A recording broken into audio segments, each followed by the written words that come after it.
Na primeira parte, no comecinho, eu fui falando para vocês um pouquinho do contexto, né, da novela camiliana, do que ele significava e algumas das questões que o Camilo está enfrentando com esse romance, ok?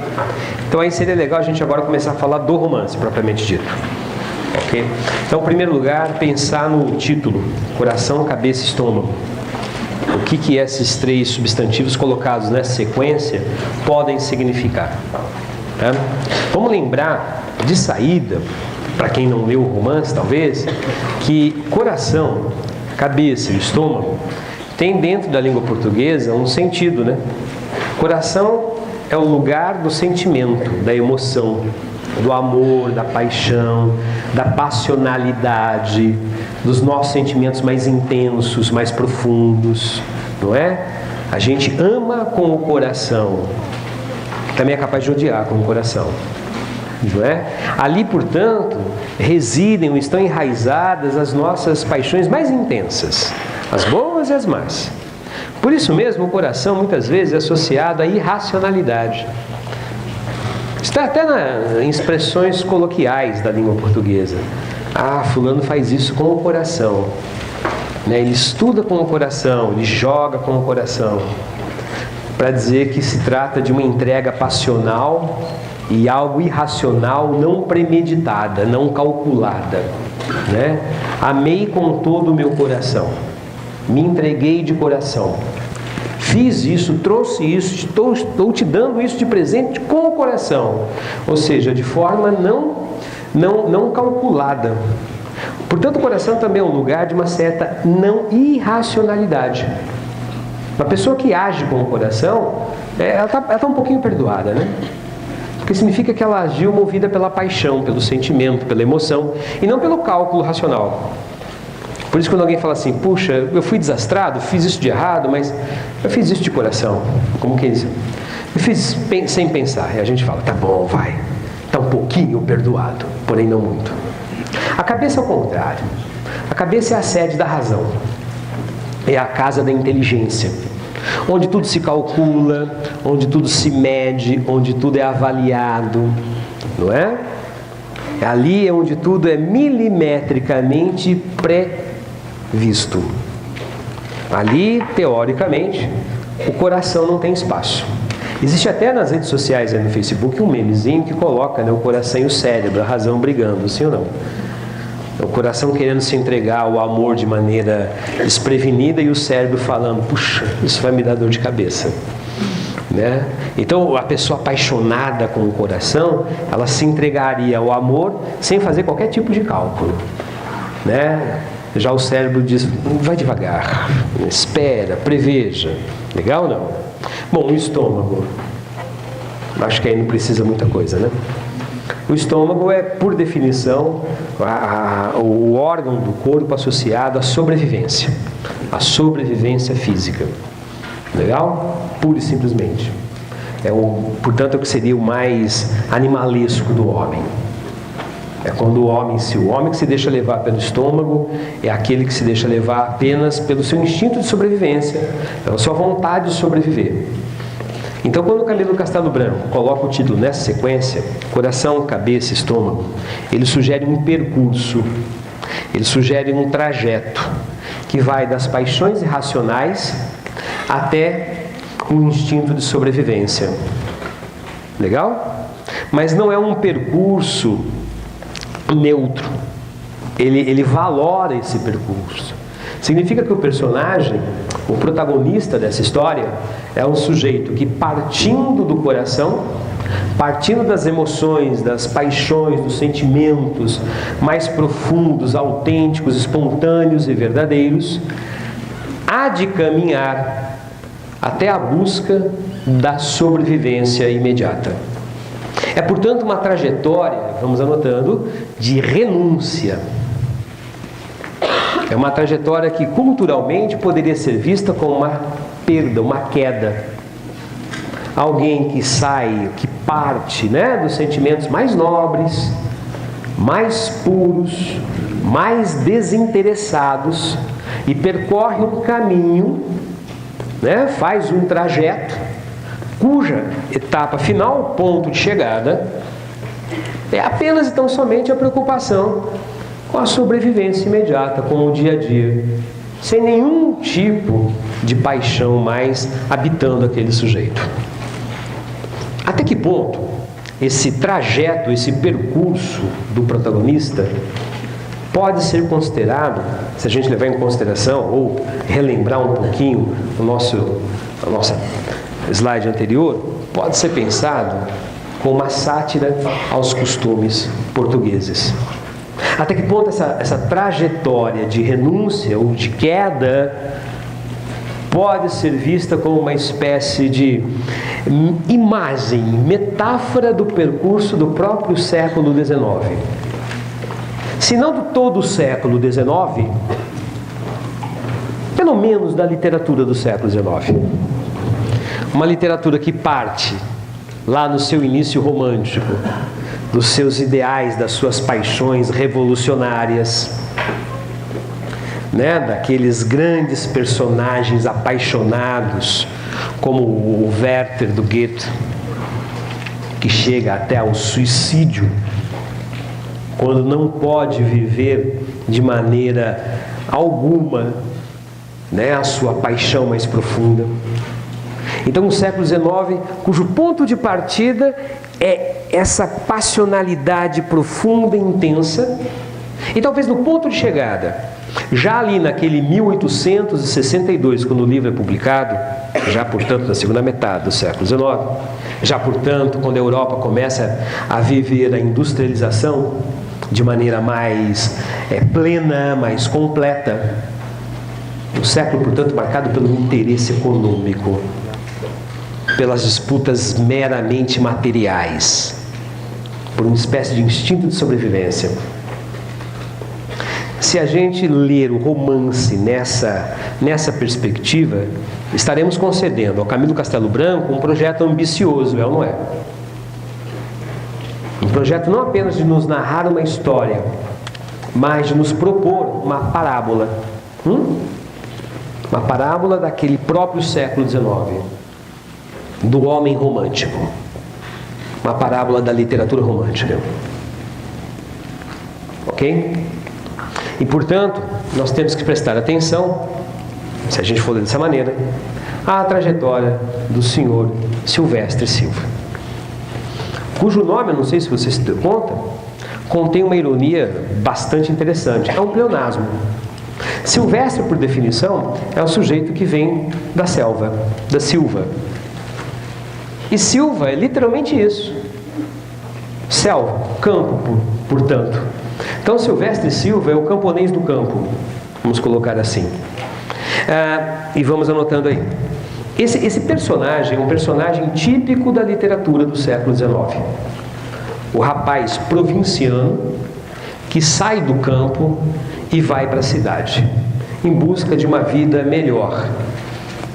Essa trajetória do campo para a cidade é uma trajetória muito frequente no século XIX europeu, à medida que ele vai se urbanizando e se industrializando, em que há o estímulo para que massas populacionais abandonem o campo e venham para a cidade, atraídos por aquilo que a cidade pode oferecer, não apenas em termos de oportunidades econômicas, mas também em termos de um estilo de vida, de uma forma de vida que seria mais intensa, mais atraente, mais vibrante, o oposto, portanto, da aldeia, do campo, da pequena vilazinha do interior. Silvestre Silva faz, de certa maneira, esse percurso. Um percurso que eu vou encontrar em vários autores do século XIX, não apenas português, mas também de outros, tá? É um percurso que eu vou encontrar em autores como Balzac, aliás, um francês que o Camilo lia e que serve de inspiração para o Camilo também. Então, veja que tanto pelo título quanto pelo caminho que faz o protagonista, esse livro é um livro que se propõe a ser uma espécie de parábola mesmo. Um livro exemplar sobre uma série de aspectos. Eis então que Silvestre Silva chega a Lisboa, em busca, a capital de Portugal, em busca, portanto, dessa vida mais vibrante, mais emocionada, mais Civilizada era um termo muito usado naquela época, quando se entendia por civilização uma vida mais sofisticada, mais inteligente, mais elegante, mais cheia de sentimentos e de paixões. Ele está em busca disso. Eu não vou condenar o Silvestre, é uma ambição comum para aquele momento. Mas eu não posso perder de vista que se trata de um homem provinciano, um homem da província. Portanto, um sujeito sem o traquejo da vida na cidade, sem uma certa malícia, sem uma certa malandragem que a vida na cidade obriga. Legal? Então não me espanta que quando ele chega a Lisboa, ele é um rapaz bastante ingênuo. Essa ingenuidade aqui deve ser traduzida como essa ignorância, dos hábitos, dos costumes da vida na cidade. E aí, então, o Silvestre começa uma existência afetiva. Muito estimulado pela leitura dos folhetins românticos que nos falam das grandes paixões, daquelas paixões intensas, aquelas paixões que modificam, que elevam os amantes a um plano de vida completamente diferente. Pensa na Iracema, a paixão como a paixão de Iracema a transforma, a faz heróica, Então, na expectativa de viver essa existência, nós vamos acompanhar nessa primeira etapa a história afetiva, a história amorosa, passional do Silvestre em Lisboa e as suas 7 paixões. É claro que você já percebeu uma ironia aqui dentro. Ninguém que teve 7 paixões pode alegar que teve uma existência passional assim profunda. Aventurosa, talvez. Sim ou não? Diversificada, não há dúvida. Mas profunda, intensa? 7? Que coração grande é esse? Tudo bem ou não? Legal? Comecemos a pensar, lembrando do slide anterior, da ironia do Camilo, da sátira. Aqui o objeto da sátira não é tanto o Silvestre, mas como a própria formação romântica, a própria literatura romântica. O Camilo começa a denunciar como os folhetins, naquele processo de banalização de um modelo literário, banalizaram a própria ideia de amor, o próprio conceito de amor. Desqualificaram isso. Tornaram a ideia de amor, o apaixonar-se, uma coisa banal. Silvestre tem 7. Elas ali. Conta junto comigo, tem 7? Não, Tem quantas? 9. Então a 7 a que ele faz referência vai até a figura da Mademoiselle Éluge de la Salette. Não precisa desse sotaque idiota, tá bom? As 2 últimas ocupam um lugar específico. 7 é a conta dos 7 pecados capitais. Que pecados será que cometeu Silvestre? Calma com a sua curiosidade. Tá? Vamos ver então um pouquinho essa trajetória. Estão ali, portanto, Leontina, Margarida, Catarina, Clotilde, Dona Martinha, Tupinoyoyo, uma personagem que aparece de forma muito rápida pelo romance, mas eu gostaria que você ficasse um pouquinho atento a ela. Já vou dizer por quê. A Mademoiselle de la Salette, e depois a Paula e a Marcolina, que eu estou colocando em destaque à parte. Você vai entender por quê depois com calma. Ok? É importante destacar que nesse percurso amoroso dele, o que o Silvestre faz, e isso é mais uma marca da ingenuidade dele, é entender que a literatura romântica, folhetinesca, seria uma espécie de guia para a vida. Ou seja, lendo aqueles romances de folhetim, achava-se que se encontrava ali um conjunto de orientações, regras, uma espécie de manual de como ser feliz na vida, o que você deveria buscar. Tá? E esse tema da literatura, como forma de educação, era um tema já muito questionado pelo realismo. O grande escritor realista francês, que publica na década de 40, 20 anos antes desse romance, que é o Gustave Flaubert, no romance Emma Bovary, ele questiona isso. Ele conta para nós a trajetória da decadência da Emma Bovary, por conta, sobretudo, da influência dessa literatura folhetinesca, que ela entende que é uma literatura que serviria como uma espécie de guia, né, para se comportar na vida. E ela se dá muito mal por causa disso. Então, é importante perceber que o Camilo Castelo Branco, que está escrevendo Coração, Cabeça e Estômago, já é um leitor da literatura realista. Já é um leitor não só da literatura realista, como já começa a assimilar e a tentar reelaborar alguns dos temas do realismo. O que não é o suficiente para torná-lo, a ele, Camilo, um escritor realista, mas é o suficiente para dizer daquela proximidade com o realismo. Tá legal ou não? Ok? E o que o Camilo vai propor para nós? Ele constrói um Silvestre que é para nós o tipo ultra-romântico. Né? O sujeito profundamente apaixonado. O que marca o ultra-romântico é a entrega completa, absoluta às suas paixões, sem medir consequências. Esse romântico absoluto, esse romântico, digamos, em estado puro, o ultra, esse romântico além do próprio romantismo, é um sujeito que segue fielmente essas suas inclinações passionais, as suas paixões, sem questioná-las, sem se indagar se elas são ética, moral, socialmente adequadas.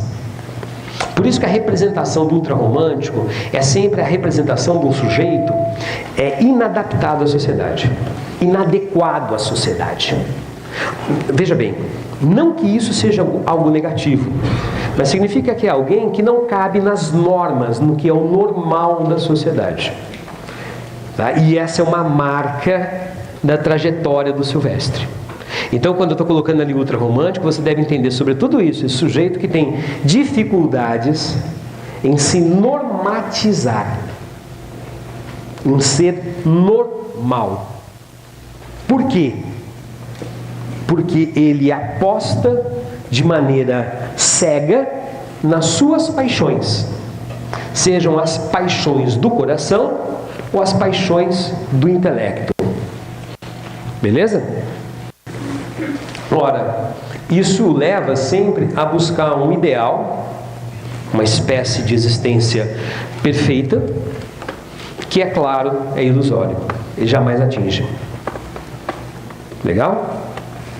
De certa maneira, portanto, quando chegarmos à última etapa, que é o estômago, o que dá é o reconhecimento final dessa ilusão.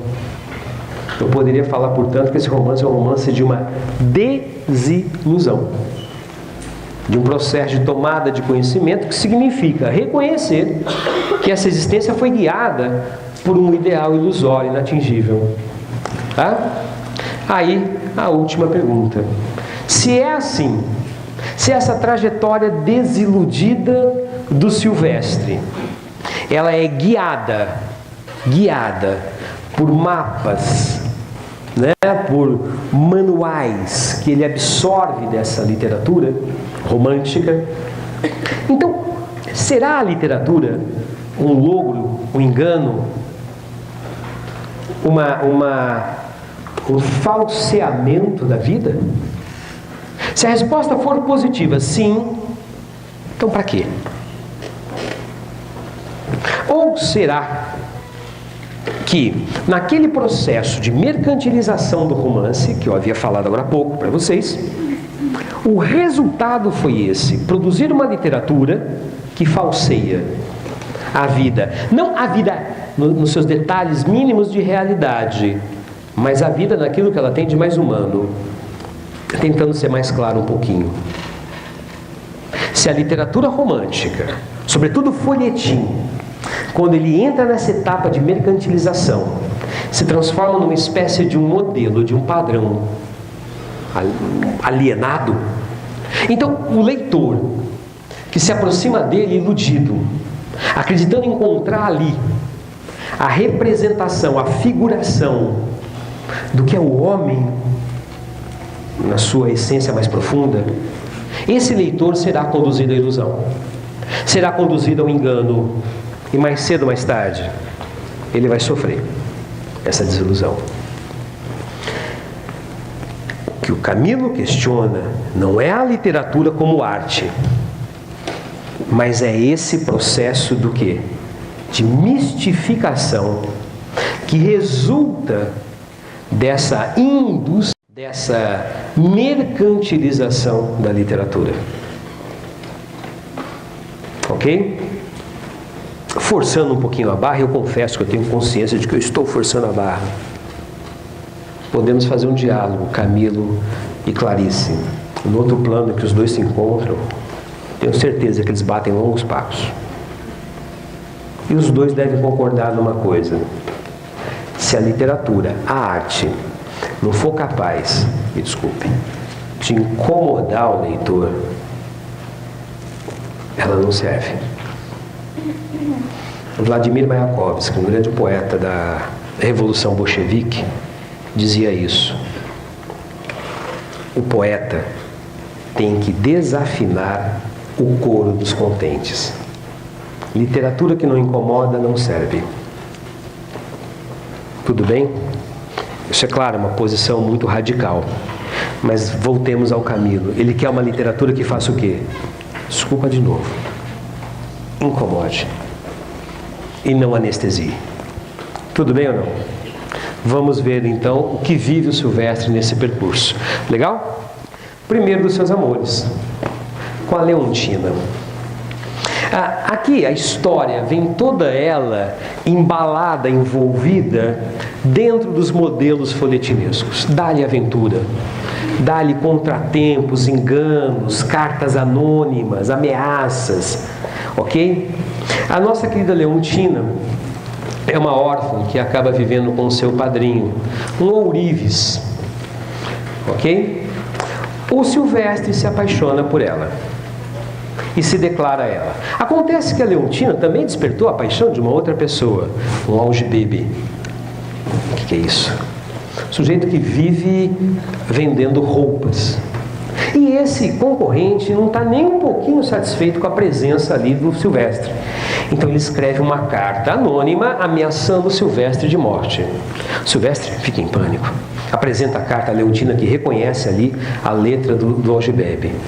E então eles ameaçam o algibebe.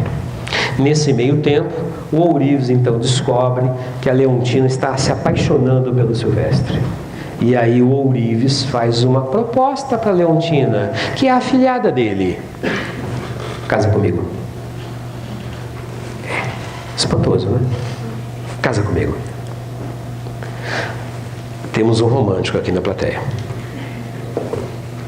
Eu propus 2 vezes para ele casar comigo, ele não quis casar comigo. Você acha que a Leontina deveria se casar com ele ou não? Com o ourives, não? Com quem então? É um romântico. Eis um romântico, pombas. Sempre bom encontrar um. Sempre legal. Sabe por quê? Porque se a Leontina casar mesmo com o Silvestre, ela se deixou levar pelo quê? Pelo coração. Mas o padrinho é um ourives. Sabe que é um ourives, né? Aqui em Limeira tem que saber, né? Tudo bem? O ourives, ele mexe com prata, ouro, pedras preciosas. Ele tem uma boa grana. Vamos ver se você adivinha com quem que a Leontina fica. Com o ourives, né, querido? Essa é a primeira desilusão amorosa do Silvestre. E aqui já tá uma charada, está morta.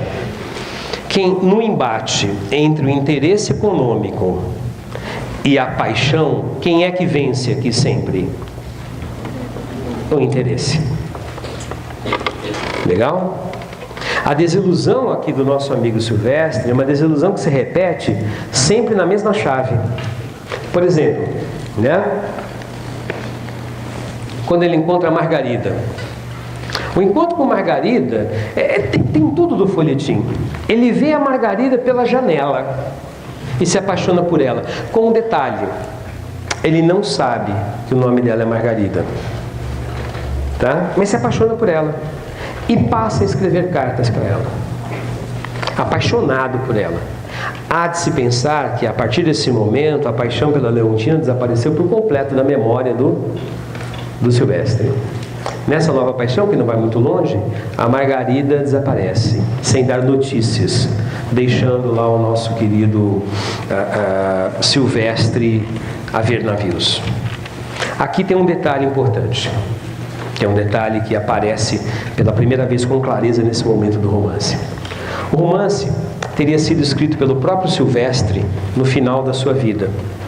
E depois que o Silvestre morre, o original é mandado para um editor na esperança de que a edição do livro e a sua publicação renda algum dinheiro para pagar as dívidas que o Silvestre deixa depois de morto. Então, em vários momentos do livro, você vai encontrar a intervenção do editor do livro, do suposto editor do livro, que no fundo é mais um personagem. Então ele entra fazendo notas de explicação. É aqui que ele explica para nós que essa mulher chamava-se Margarida, ok ou não? É ele que vai explicar para nós que ela era amante, na verdade, de um conde, que era um homem casado, tinha com esse conde um filho, legal ou não? E depois ela vai ressurgir alcoólatra. Ora, essas informações que o editor do livro nos dá são importantes porque elas nos permitem perceber como Silvestre ele não tem capacidade de enxergar a realidade de maneira completa. Ele não percebe de fato nem quem é a Leontine, nem quem é a Margarida.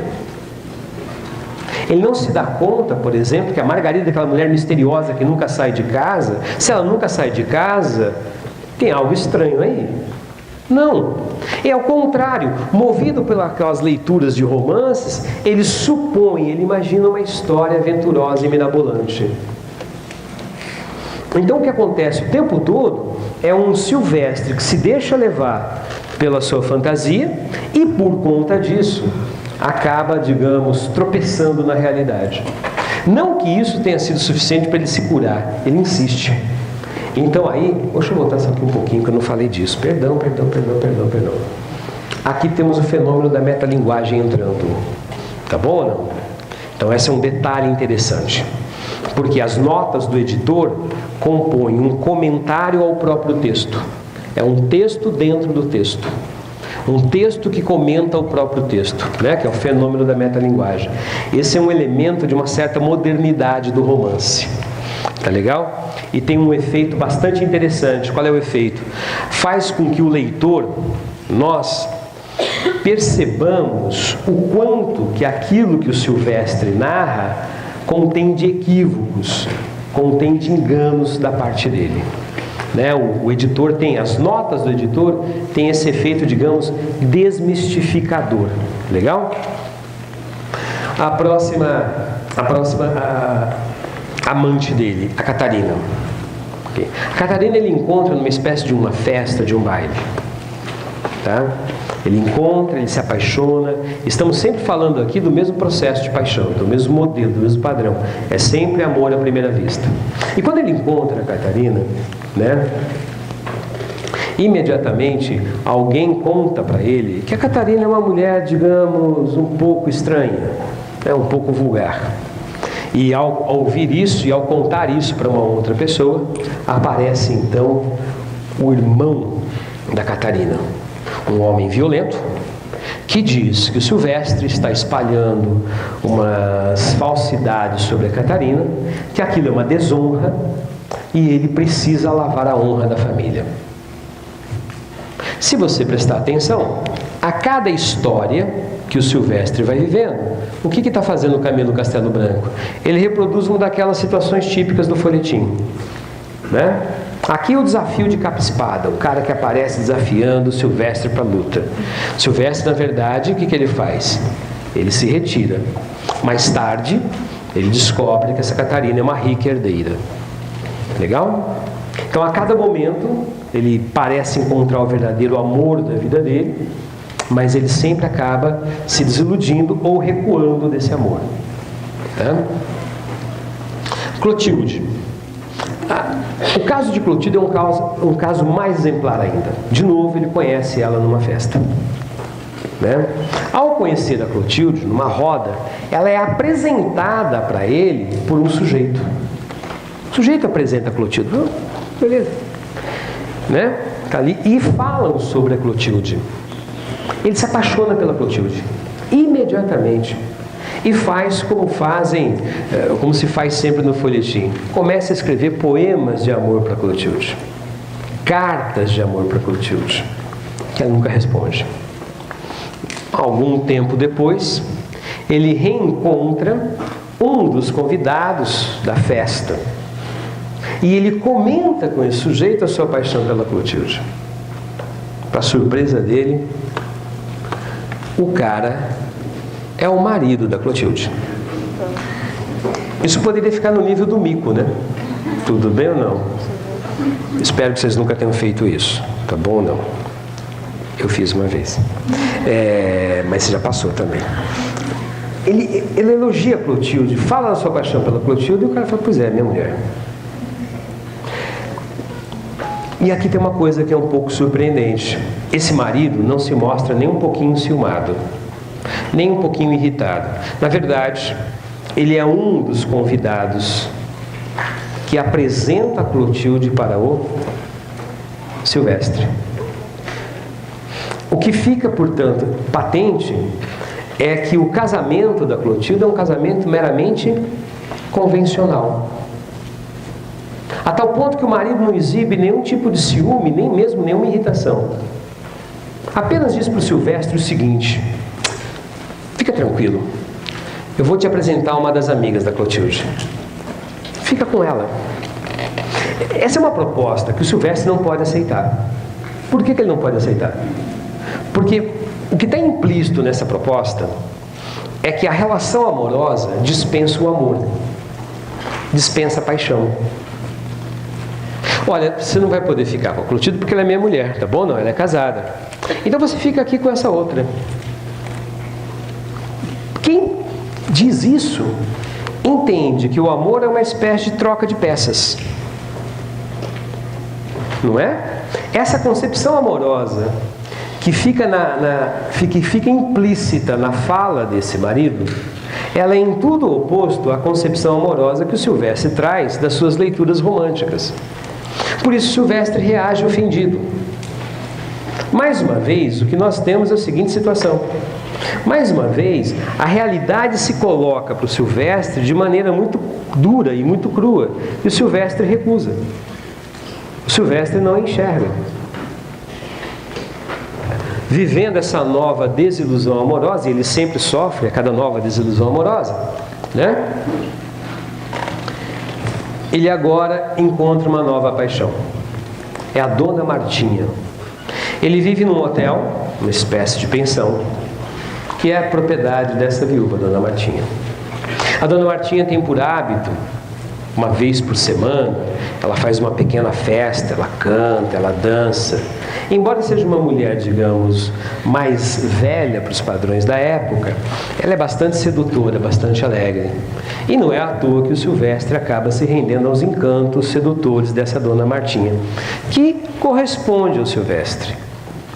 E os dois começam um pequeno romance, muito platônico, extremamente platônico, mas dessa vez há alguma correspondência. O que leva o Silvestre finalmente a acreditar que está vivendo o grande amor da vida dele. Quando a Dona Martinha contrata essa figura, Tupinoyoyo, tá? Por que eu quero chamar sua atenção um pouquinho para ela?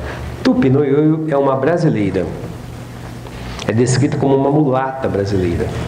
O nome, por sinal, essa mistura de tupi com ioiô, né, que lembraria a maneira como os africanos escravizados se referiam ao Senhor, já contém aí dentro uma espécie de um estereótipo do brasileiro, né? Ela é uma moça analfabeta, uma mulata, muito esperta, muito malandra, que trabalha como camareira ali no hotel arrumando.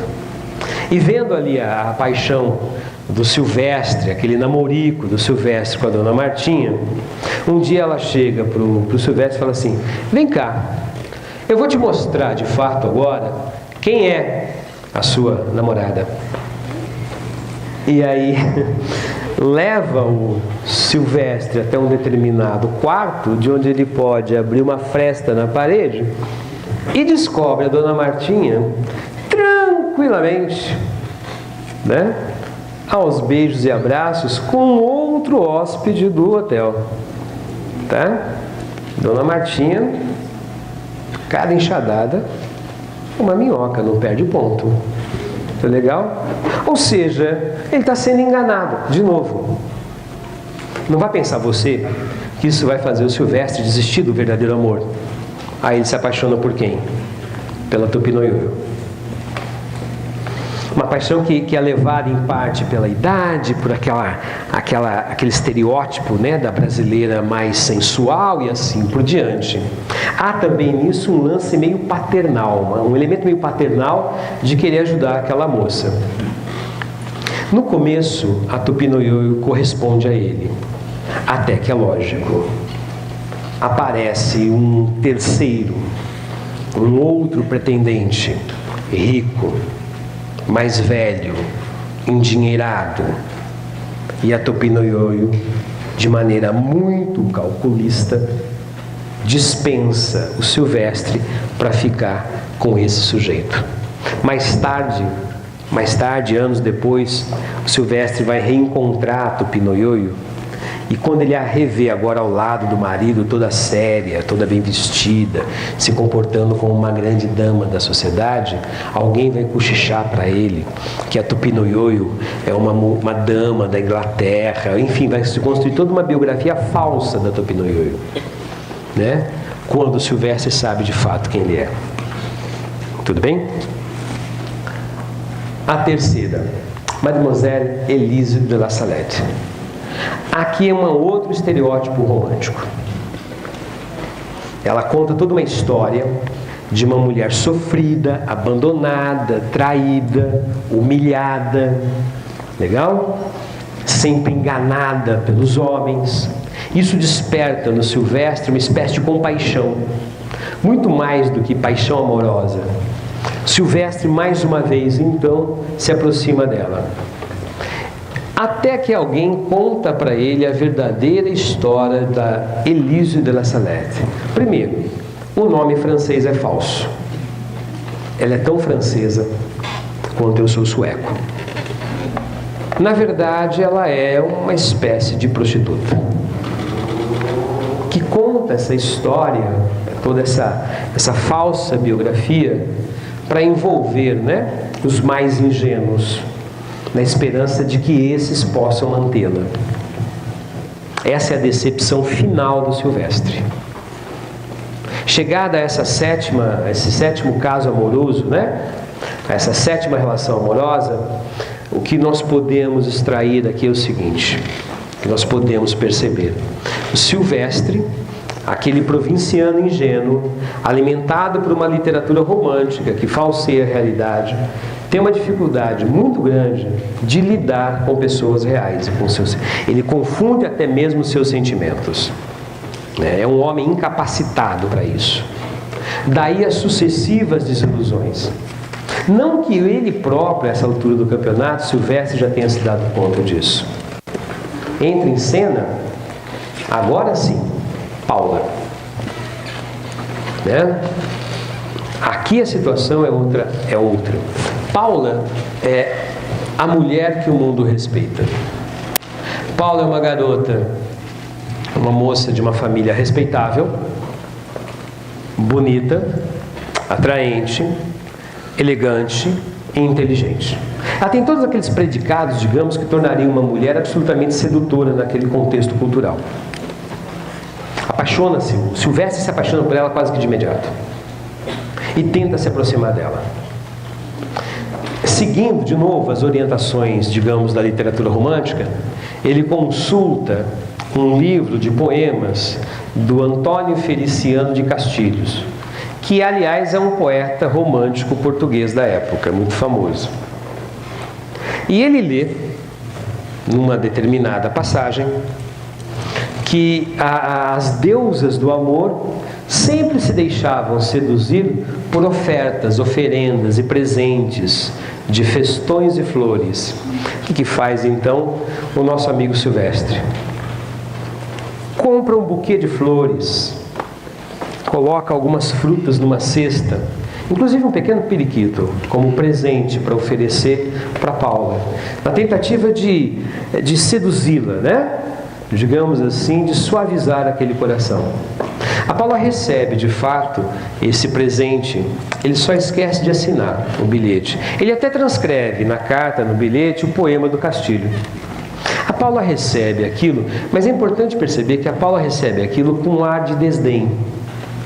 Vendo de mulher que o mundo respeita. Né? O amor que ela apresenta é um amor completamente volúvel.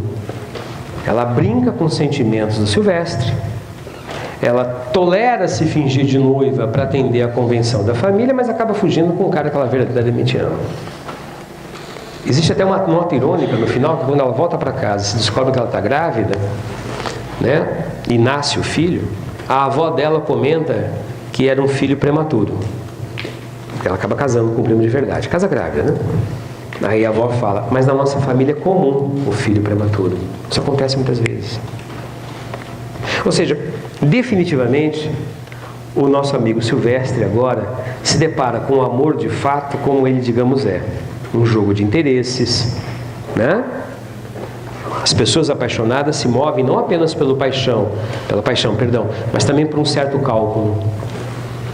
Movido por essa desilusão final, o nosso amigo Silvestre toma uma decisão. Ele passa a cultivar um certo tipo ultrarromântico. Ele rapa uma parte do cabelo, ele pinta umas olheiras, ele sempre se veste de negro, como se ele assim manifestasse o luto com a sua desilusão final. Até que uma vez ele encontra... Opa, não apareceu o nome dela aqui. Muito bem. Oh meu Deus, eu vou só voltar aqui um pouquinho, gente. Aqui, a Marcolina, isso mesmo. Acabei não colocando o nome dela aqui. A Marcolina. Ele encontra essa garota por acaso. Ela está prestes a se matar. E ela conta para ele a história dela. É uma história de uma garota pobre que se prostitui para ajudar a família. A história de uma garota sofrida. De uma garota sincera. Para piorar toda a situação, quando a família, num golpe de sorte, né, acaba se tornando rica, ela é rejeitada pela família porque ela se prostituiu. Daí a decisão dela de se matar. O Silvestre, é claro, decide que aquela é de fato uma mulher sincera. É a primeira mulher sincera que ele encontra. Honesta que ele encontra. Mas é justamente aquela mulher que, por ser prostituta, não é respeitada por ninguém. Ele se apaixona por ela, mais uma vez, isso é óbvio. E é claro que ela, no entanto, rejeita o amor dele. Mas atenção, ela não trai, ela rejeita. Ela diz não. Ela não alimenta esperanças nele. Ou seja, onde é que o Silvestre encontra finalmente essa honestidade e esse respeito pelos sentimentos dele? Naquele tipo feminino, a prostituta, que é socialmente desprezado. Ao constatar isso, o Silvestre finalmente se dá conta de que existe uma inversão de valores. De que aquela literatura romântica que ele sempre ia consultar como uma espécie de guia amorosa, fala de uma vida passional que não corresponde minimamente à realidade. É aí então que ele, Silvestre, decide abandonar, né, a vida amorosa. Promete que nunca mais vai se apaixonar. Essa é a primeira etapa do percurso dele. Repara que é a primeira desilusão. Tudo bem? Guiado então, em síntese seria isso. Guiado por uma espécie de manual amoroso que se encontraria naquela literatura folhetinesca, o Silvestre sai em busca dessa existência amorosa plena, mas é continuamente traído, continuamente enganado. Ao final dessa trajetória, e isso é muito importante, nós temos um Silvestre parcialmente modificado. É um homem que agora descrê do amor, descrê da paixão. Ele perdeu a fé nisso. O que não significa dizer necessariamente, que ele tenha perdido a fé nos seus ideais. Começa a segunda etapa da viagem dele, ou do trajeto dele. A cabeça. Entenda-se que, na verdade, ele vai transferir o quê? Aquela idealização da vida amorosa para a vida intelectual. Ele abandona Lisboa, ele retorna à sua aldeia. Lá na aldeia, no entanto, ele encontra de novo aquela vida provinciana que não lhe agrada. E ali ele começa uma espécie de militância jornalística. Ele começa a escrever para o jornal da cidade, criticando as autoridades locais. Aqui é um pequeno parênteses que seria legal colocar para vocês. Sobretudo a primeira metade do século XIX, mas todo o século XIX, foi muito agitado do ponto de vista político na Europa. Há toda uma espécie de eco dessa revolução, sobretudo a Revolução Francesa, que atravessa o século XIX inteirinho. Era muito comum, por exemplo, que os jornais na Europa, isso em Portugal e no restante, fossem porta-vozes das várias correntes políticas que se defrontavam então. Uma das correntes políticas mais radicais era aquela, por exemplo, que pregava contra a igreja, anticlerical mesmo. É aí que o nosso amigo Silvestre se encaixa. Da província ele vai para o Porto. Porto é uma cidade em Portugal muito conhecida, não só por uma burguesia dinâmica, mas também por ser o berço da Revolução do Porto. Das cortes portuguesas que começam a introduzir em Portugal, no início do século XIX, algumas ideais liberais. Então, de certa maneira, para onde o Silvestre está indo é para o berço do liberalismo português. E lá ele começa uma trajetória de militância. Ele começa a frequentar os círculos da alta burguesia de Porto, a conhecer as pessoas, mas naquele momento ele não está muito interessado nas mulheres. Embora, numa recepção, ele tenha sido apresentado a 3 irmãs. E é interessante perceber como ele se comporta nesse momento. Ele já não é mais aquele cara ingênuo de antes. Então, primeiro, ele procura se aproximar da mais velha. Por quê? Da mais velha? Ela não é a mais bonita, mas porque ele entende que ali talvez ela seja uma mulher mais madura. Ao invés de se declarar apaixonado de saída, como ele sempre fazia, ele vai procurar conhecê-la. E acaba descobrindo que se trata de uma mulher muito, muito, muito ingênua. Para não falar um outro termo, uma mulher com uma inteligência muito escassa. Ele fala, não, essa não me serve. Aí, então, ele busca se aproximar da segunda irmã, a do meio. Essa é a mais bonita. No entanto, ele acaba descobrindo que ela já tem uma espécie de um namoro meio secreto com outro sujeito. Ele se afasta. Repara o comportamento amoroso dele agora. É um comportamento amoroso guiado pela cabeça. Há um cálculo. Não é mais a paixão espontânea e imediata de antes. Já é aqui o homem guiado pela cabeça. Tudo bem? Por fim, ele acaba então decidindo que ele tem que se apaixonar. Ele decide que ele vai se apaixonar pela mais nova. Também não é algo espontâneo, é algo que ele decide. Isso tudo num contexto de uma vida social bastante sofisticada. Entre as pessoas que ele conhece ali, enquanto ele vai escrevendo seus artigos para o jornal, há esse Dr. Anselmo, que é um advogado. Um homem muito respeitado, sobretudo por ser uma espécie de advogado protetor das mulheres. À medida que o Silvestre se torna mais íntimo daquele círculo social, ele descobre a verdade sobre o tal do Dr. Anselmo. O Dr. Anselmo é amante de uma mulher casada, um casal de brasileiros, como eu disse para você, é o imigrante português que enriqueceu no Brasil e retornou. Ele é amante da mulher. O marido, na verdade, tem conhecimento dessa relação extraconjugal, finge que não percebe, embora, de certa maneira, esse trio amoroso seja conhecido de todo mundo. É o verdadeiro... Você conhece a expressão segredo de polichinelo? Já ouviram ela? Não? É uma expressão muito antiga. É mais conhecida, no campo da literatura. O que é o segredo de polichinelo? É um segredo falso. Todo mundo conhece, é verdade, mas finge que não, para não causar constrangimento para ninguém. Esse é o segredo do Dr. Anselmo. Movido pelos seus ideais moralistas, o que decide fazer então o Silvestre? Ele denuncia o Dr. Anselmo. Ele torna público de uma maneira escancarada o comportamento dele. A reação que o Silvestre pretendia obter era uma reação de moralização do comportamento e das pessoas. Mas o que ele de fato ganhou foi outra coisa. Foi uma crítica violenta. Ao invés das pessoas criticarem o Dr. Anselmo, passaram a criticar quem? A ele, Silvestre. A explicação para isso pode ser encontrada no seguinte fenômeno. Mais uma vez, o Silvestre errou. Mais uma vez, ele não percebe que há uma distância entre o que seria o ideal e o que é a realidade. O ideal seria que as pessoas se comportassem sempre de maneira moral. A realidade nem sempre é assim.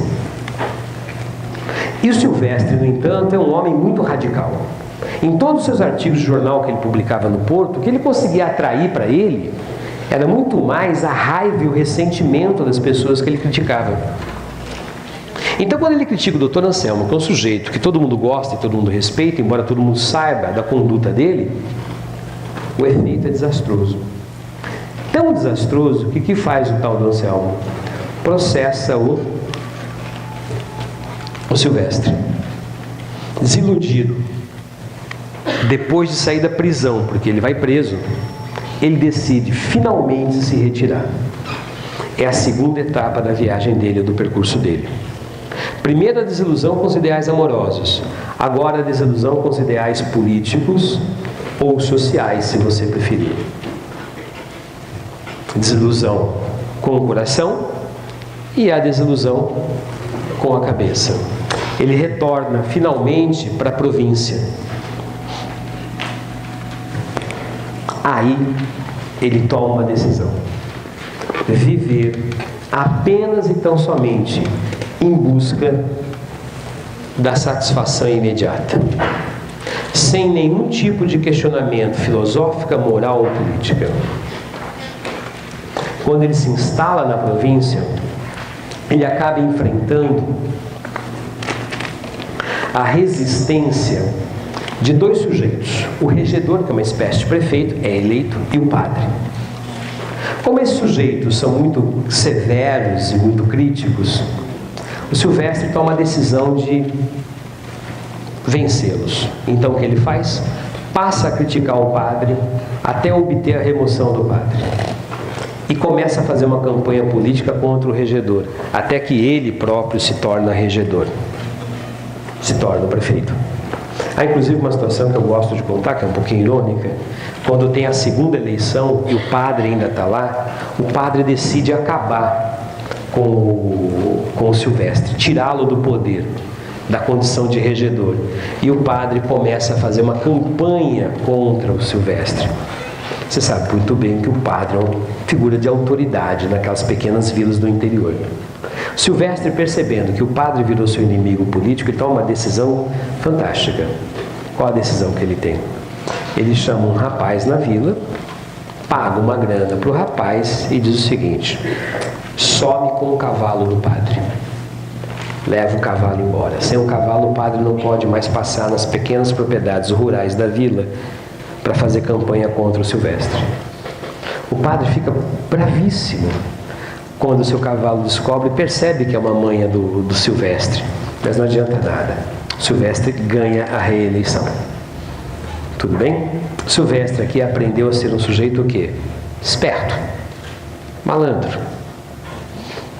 Não é mais aquele homem idealista de antes. Ele faz o que é necessário para o seu bem-estar. Ele se elegeu regedor ou prefeito não porque ele tem ideais políticos, mas porque ele entende que, sendo autoridade, ninguém vai incomodá-lo. Uma vez que o padre passa a incomodá-lo, porque o padre era aliado do antigo regedor, ele combate o padre, mas não movido por um sentimento anticlerical revolucionário, mas porque o padre é uma espécie de pedra no caminho dele. Ele consegue a remoção do padre. Agora ele está feliz. Percebe? É o meu estômago que manda. Você está no caminho da minha satisfação imediata, eu te removo. É assim então que o sargento da cidade, agora que o Silvestre é o regedor, uma espécie de autoridade, convida o Silvestre para um jantar, um almoço no domingão. O Silvestre vai. É lá que ele vai encontrar a Tomásia. Tomásia é a filha desse oficial. Ela está lá. E eles são apresentados. A Tomásia, ela é em tudo o oposto das mulheres que o Silvestre conheceu, quer seja em Lisboa, quer seja no Porto. Tomásia é uma mulher simples, é uma camponesa, uma mulher sem ambições, sem nenhuma sofisticação, uma mulher rude, rústica, uma mulher direta e objetiva, sem nenhum tipo de jogo de cena ou de teatro, como faziam a Paula, a Clotilde, a Elise de la Salette. Não. Há inclusive um diálogo entre os dois que é um primor de ironia. Terminado o almoço, um pouco antes, não me lembro agora do detalhe, a Tomásia está ordenhando as vacas no curral. E o pai da Tomásia, o oficial, vira para falar assim para o Silvestre: vai lá conversar com a minha filha. É nítido que esse oficial, essa espécie de sargento, momento então que o Silvestre fala: você talvez não me conheça. Ela fala: não, conheço sim o senhor, já vi o senhor várias vezes lá na freguesia, na cidade. A Tomásia já está de olho nele faz tempo. Ah, é? Eu nunca tinha reparado na menina. É, mas eu estou aqui. Próximo diálogo. Quer casar comigo?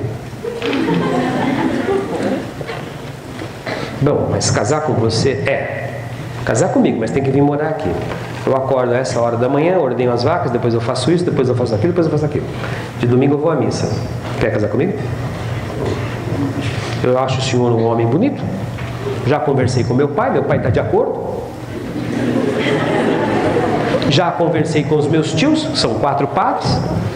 Eles abençoam. Silvestre olha e fala: deixa eu pensar. E eles vão comer.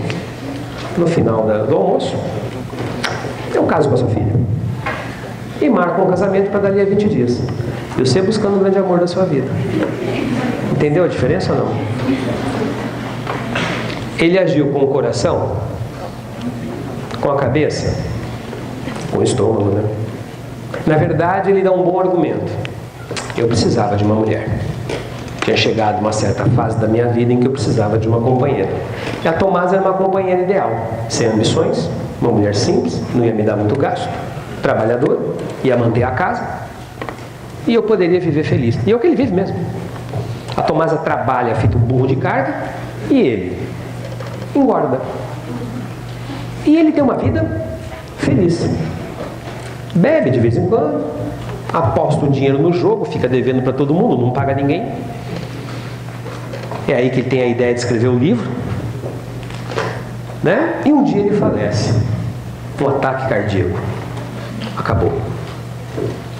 E o livro é entregue pela Tomásia para o editor. Legal?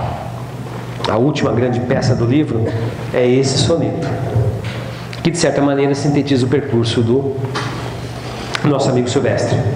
Abri meu coração às 1000 quimeras, aos 1000 sonhos. Encheram-me de fel, tédio e alma. Tive em paga do amor riso de infama. Ai, pobre coração, quão tolo eras, afado coração.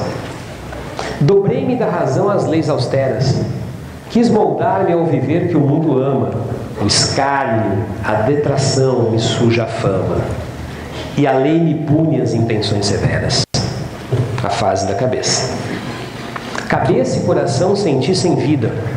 No estômago busquei uma alma nova.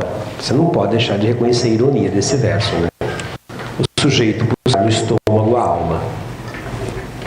E encontrá-lo pensei, crença perdida. Mulher aos pés o coração me sova. Foge ao mundo a razão espavorida. E por muito comer, eu desço a cova. O que nós temos aqui é uma filosofia de vida que, se você ainda estiver atento a essa hora da tarde, você vai falar: João, isso me lembra um pouquinho o naturalismo. o homem renuncia a qualquer tipo de fantasia e procura viver apenas em função das suas necessidades instintivas. De fato, é isso que o Camilo está dizendo. Não que o Camilo aqui esteja fazendo uma apologia do naturalismo, mas o que o Camilo mostra, é aquela parábola que eu tinha proposto, é esse percurso intelectual do século XIX, que começa cheio de ideais e termina vendo o homem apenas como um animal que vive em função dos seus instintos. Essa é a transformação do personagem. Essa é a sátira que ele faz, não apenas da trajetória histórica da sociedade portuguesa, mas do século XIX europeu e da própria literatura romântica. Ok ou não? Tudo bem? Essa poderia ser uma maneira de ler o livro. Uma maneira que talvez tornasse esse livro, tão cheio de aventuras, personagens e incidentes, menos estranho. Legal ou não? Menos enigmático. Tá certo? Podemos parar por aqui? Calma. Parar essa parte. Alguma pergunta? Não? Não? Legal? Uma síntesezinha. O que você deveria ficar de olho nesse romance? Primeiro, a crítica ao folhetim. Segundo, a crítica aos valores que a literatura romântica propõe e a inadequação desses valores. Terceiro, a ironia. E como a ironia estabelece uma crítica e um ceticismo, uma atitude de descrença diante dos ideais, sejam eles os ideais românticos ou os ideais políticos do século. Temos um Camilo Castelo Branco aqui, um homem muito pessimista, muito cético. Tá? Lembra que o século XIX, sobretudo na década de 40, foi um século movimentado por uma série de rebeliões populares, de movimentos políticos populares que propunham a revolução. Aqui um Camilo, ele desacredita disso tudo. A proposta de uma renovação da literatura, de criar uma literatura que se produza segundo padrões e modelos novos. Nesse sentido, uma aproximação possível com Memórias Póstumas de Brás Cubas, sobretudo pela questão da metalinguagem. Como, embora não é uma coisa combinada, né? Mas você percebe essa convergência dos grandes escritores do século XIX na segunda metade, buscando essa renovação literária, porque começam a perceber o quanto que a literatura romântica se descolou e o quanto ela se padronizou. Por fim, a relação entre a obra de arte, a ficção e os costumes sociais. Uma coisa importante que eu quero que você perceba é que o Camilo faz uma crítica aqui bastante feroz. Tanto a vida do Silvestre em Lisboa quanto a vida do Silvestre em Porto é uma vida muito frustrante, porque ele não percebe o tempo todo que aquilo é um teatro. O caso do Dr. Anselmo, tá, é um caso significativo nesse sentido. Por que é significativo? Porque ali todo mundo sabe que o tal do Anselmo tem um caso com aquela outra mulher. Todo mundo finge que não. Há um teatro, há um jogo. O problema do Silvestre é que ele toma aquilo como verdade. Ele não percebe que é um jogo, é uma encenação. O problema do Silvestre é que ele é muito romântico, ele é muito autêntico. Ok? E essa é a inadequação dele. Tá? Por fim, é claro, a volta à vida rústica do campo. Não porque ele considere ali melhor, superior, mas é porque é o que resta. Esse retorno à vida do campo não é uma vitória, é o reconhecimento de uma derrota. Entenderam isso ou não? Para quem gosta de fazer comparações, eu não posso aqui comparar muito com o Jacinto de Cidade das Serras. Embora essa comparação talvez não seja muito proveitosa, porque esse livro saiu da lista da Unicamp, né? Mas enfim, o Jacinto volta para a província, para a vida no campo, ali como sinal de uma vitória, né? A vida no campo torna o Jacinto um homem melhor. Aqui não. Não é uma vitória. É o reconhecimento de que, bom, viver é isso daqui, ó. É comer bem, beber bem, me divertir, legal ou não? E ter uma companheira. Acabou. Isso é uma existência feliz. Ponto. Sem buscar grandes voos ou grandes ideias. Tá? Portanto, é uma espécie de aceitação dessa existência, digamos, né, frustrada. E por fim, é claro, isso não deixa de ser uma crítica à própria nação portuguesa, à vida que Portugal proporciona. Tudo bem?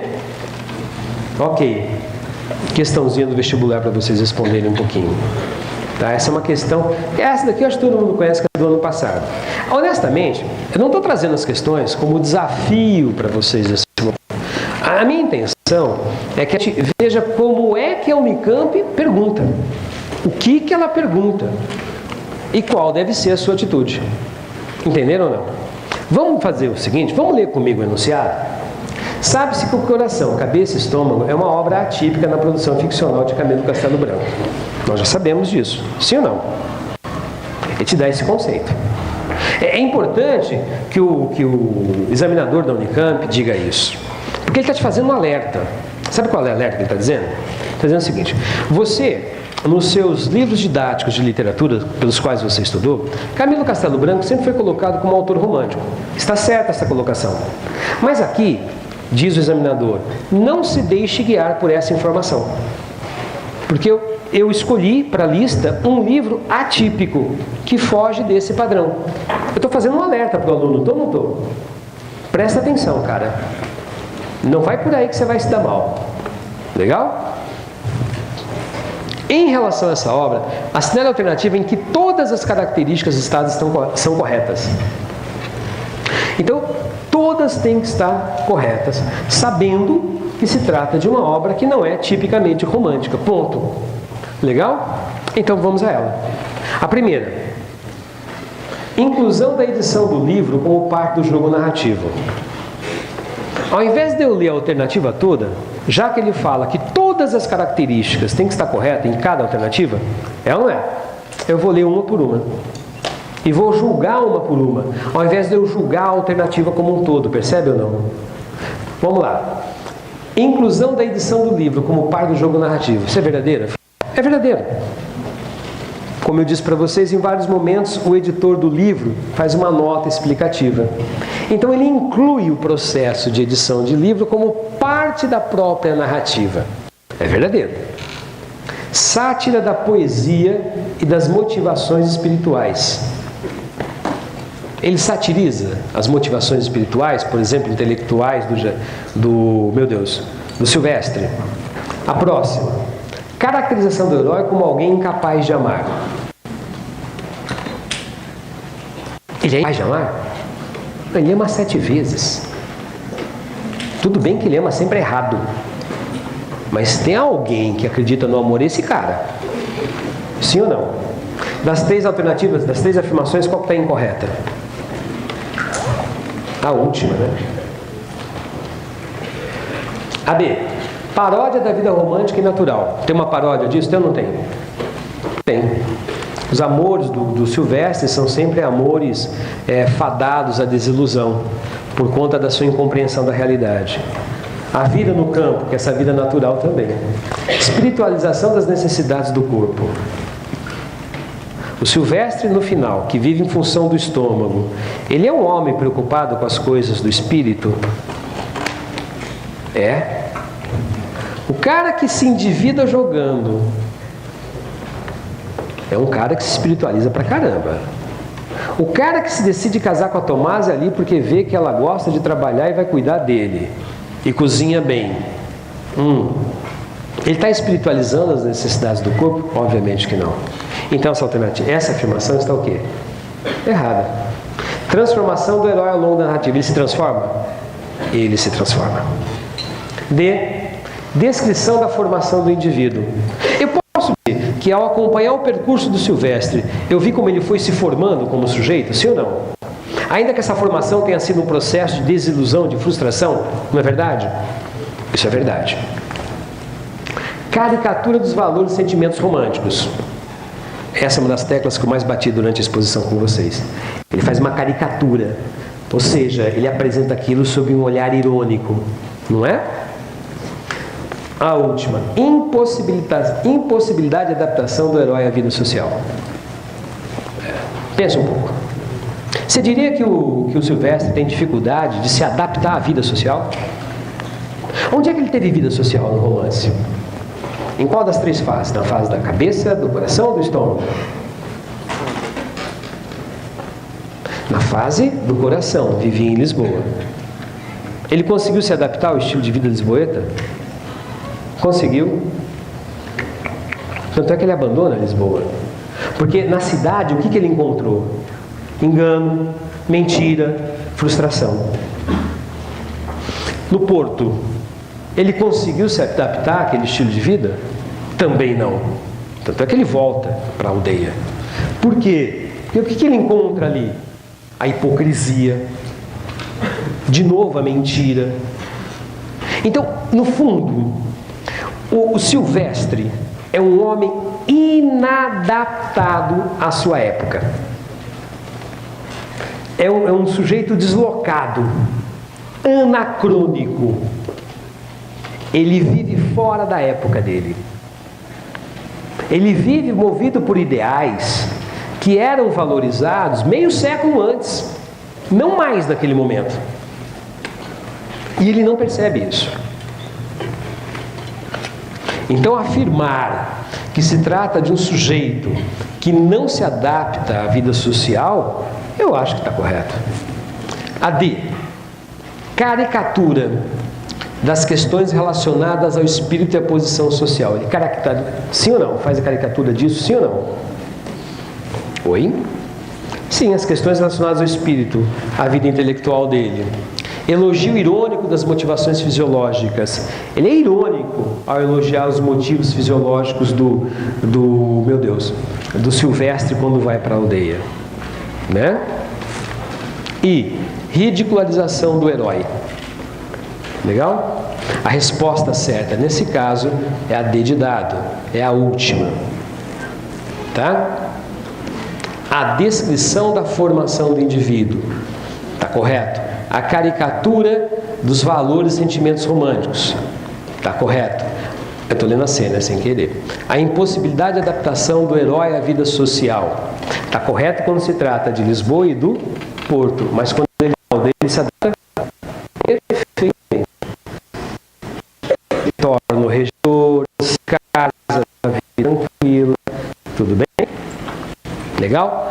Essa última aqui, portanto, é que está correta. Legal? Tudo bem?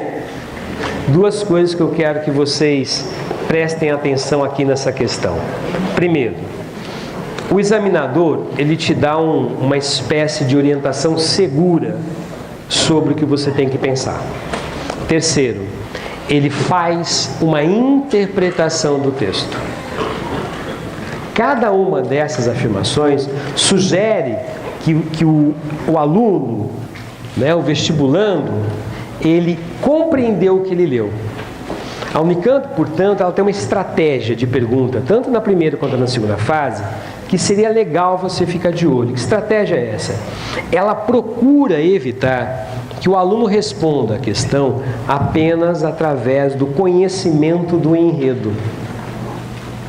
Repara que ele não está perguntando de fatos do enredo, mas está perguntando do que esses fatos representam ou significam. Portanto, isso pressupõe que o aluno que chegou lá leu e refletiu sobre o que leu.